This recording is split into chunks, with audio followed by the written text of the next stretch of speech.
fermentation that depends upon the mode of operation, how the fermentation process is being operated, right? So इसमें 3 types of fermentations हमारे पास आते हैं. One is the batch fermentation, second is the fed batch fermentation, and third is the continuous fermentation. So I'm going to start with the batch fermentation first, right? Batch fermentation. Batch से आपका मतलब क्या है? आप क्या समझते हो batch?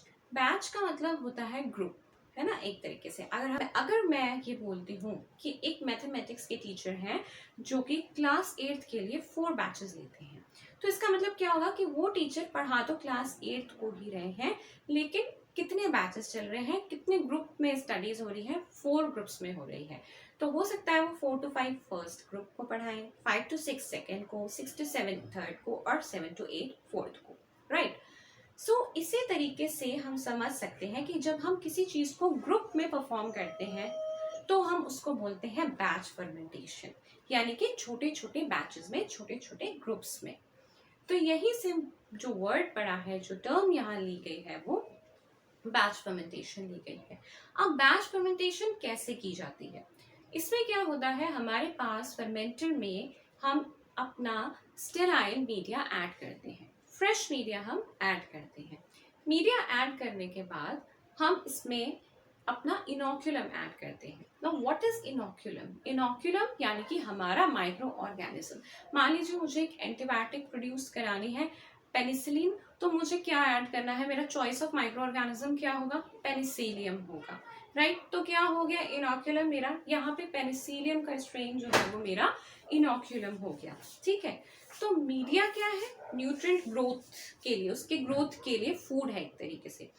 और इनोक्यूलम क्या हो गया? चॉइस ऑफ माइक्रो ऑर्गेनिज्म जो हमें हमारा डिजायर्ड प्रोडक्ट बनाकर देगा, राइट?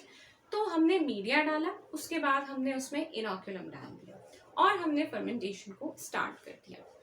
अब ये फर्मेंटेशन का प्रोसेस जब तक कंप्लीट होगा, हम तब तक कोई न्यू मीडिया ऐड नहीं करेंगे. यानी कि सिंगल एडिशन ऑफ मीडिया में, स्टार्टिंग में जो मीडिया था वही मीडिया हमारा कब तक चला? लास्ट कंप्लीशन तक हमारा चला. तो क्या हो गया? ये एक बैच हो गया.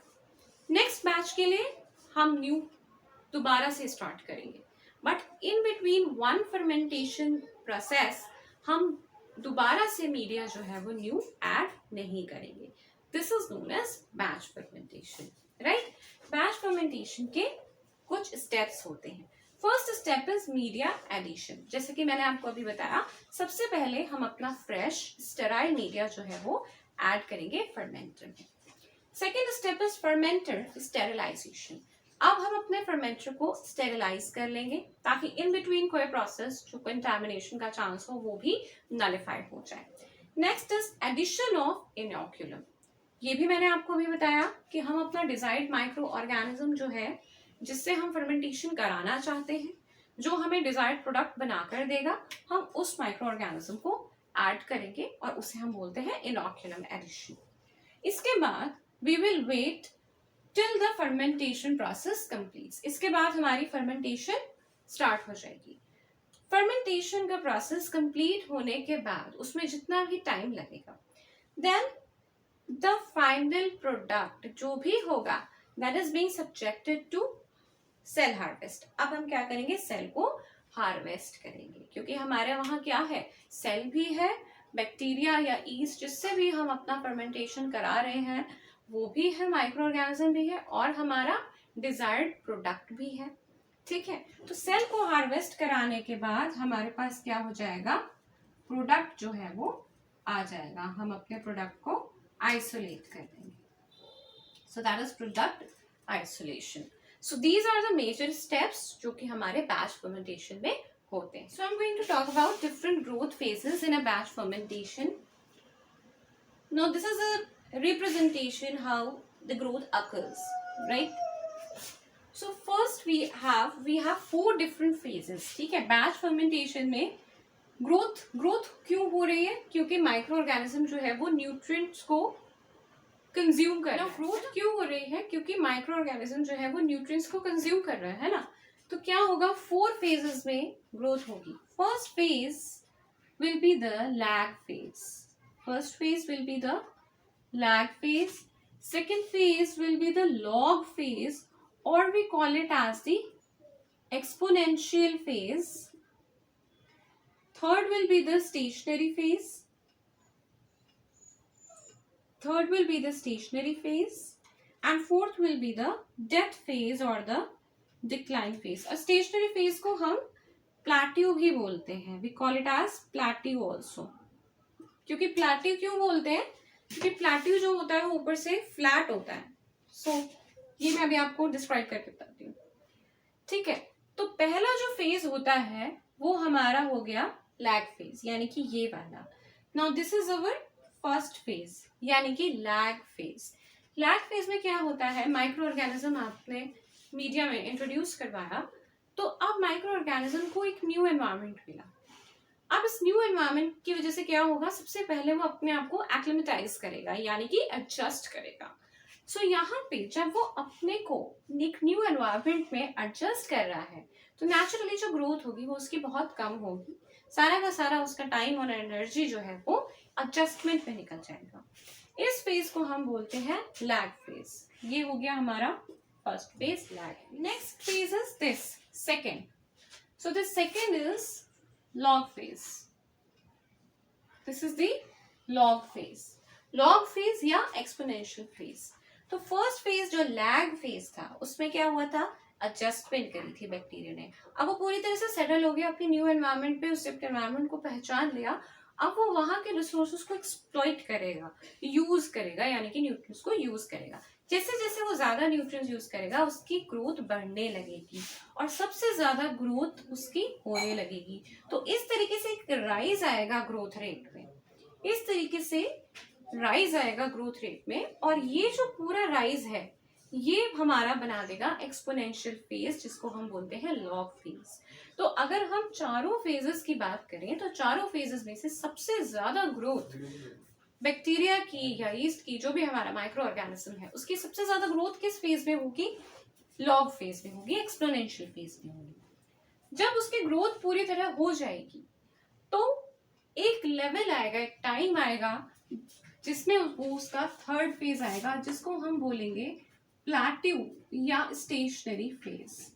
प्लेट्यू हम इसे इसलिए बोलते हैं कि जैसे प्लेट्यू एक ज्योग्राफिकल लैंडफॉर्म है जिसका टॉप जो है वो बिल्कुल फ्लैट होता है, इसी तरह से यहाँ पे अगर हम इस डायग्राम को देखें तो ये जो है इसका टॉप बिल्कुल फ्लैट है. दैट इज व्हाई हम इसे बोलते हैं प्लेट्यू. स्टेशनरी क्यों बोलते हैं, स्टेशनरी हम इसलिए बोलते हैं क्योंकि यहाँ पे आके इसकी ग्रोथ जो है वो रुक जाती है.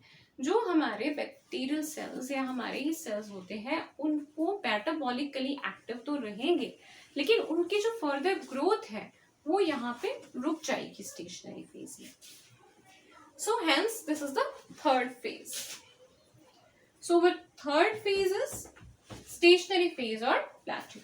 Then the last phase is the death phase, or we can say the decline phase also. Sometimes we refer this death phase as decline phase also.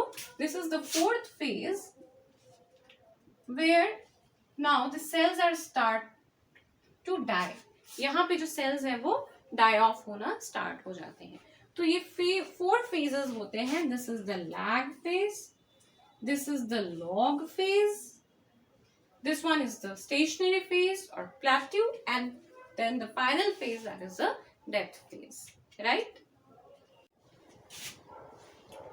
So when we talk about the advantages and disadvantages of batch fermentation, तो advantages थोड़ी ज़्यादा हैं.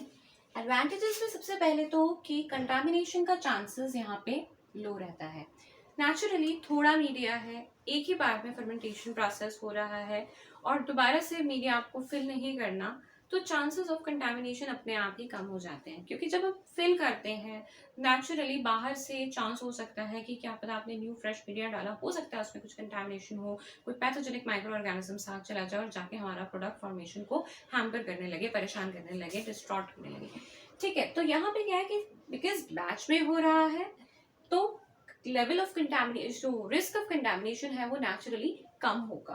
Then low cost. Obviously batches में है, continuous fermentation में क्या होता है, कॉन्टिन्यूसली आपको उस सेटअप को हीटिंग करना पड़ता है। आपको आगे मैं नेक्स्ट उसमें बताऊंगी कि कॉन्टिन्यूस फर्मेंटेशन में आपको पहले हीट करना पड़ता है, फिर फर्मेंटेशन होती है, फिर कूलिंग होती है, देन अगेन हीट करना पड़ता है, फिर फर्मेंटेशन होती है, फिर कूलिंग होती है।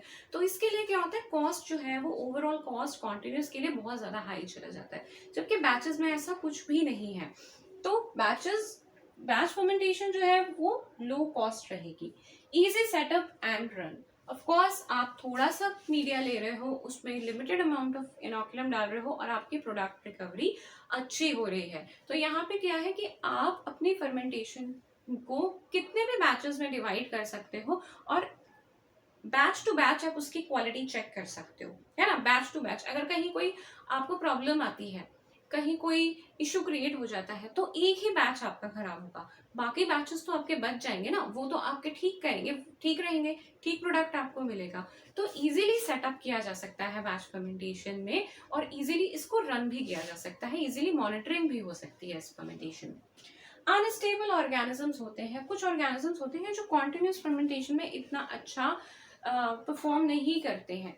ऐसे ऑर्गेनिजम्स जिनको हमें क्या होता है, जैसे कॉन्टिन्यूस फर्मेंटेशन में हीटिंग बहुत देनी पड़ती है, तो कभी कभी हीटिंग की वजह से हमारा इनोकुलम जो है वो अफेक्ट हो जाता है एडवर्सली।